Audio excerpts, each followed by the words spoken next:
Greetings, everyone.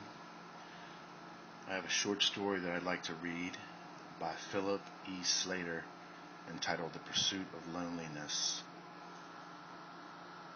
Once upon a time, there was a man who sought escape from the prattle of his neighbors and went to live alone in the hut he had found in the forest. At first he was content, but a bitter winter led him to cut down all the trees around his hut for firewood. The next summer he was hot and uncomfortable because his hut had no shade, and he complained bitterly of the harshness of the elements.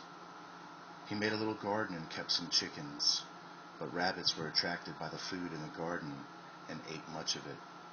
The man went into the forest and trapped a fox, which he tamed and taught to catch rabbits, but the fox ate up the man's chickens as well. The man shot the fox and cursed the perfidy of the creatures of the wild.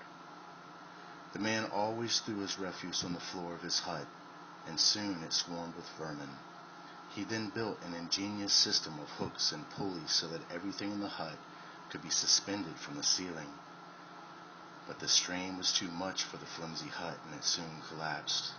The man grumbled about the inferior construction of the hut, and he built himself a new one. One day he boasted to a relative in his old village about the peaceful beauty and plentiful game surrounding his forest home. The relative was impressed and reported back to his neighbors, who began to use the area for picnics and hunting excursions.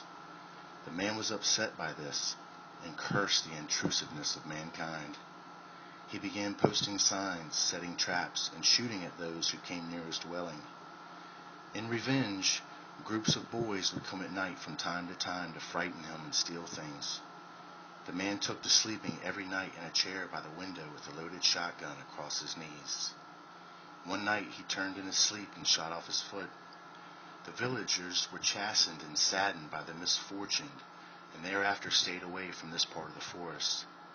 The man became lonely and cursed the unfriendliness and indifference of his former neighbors.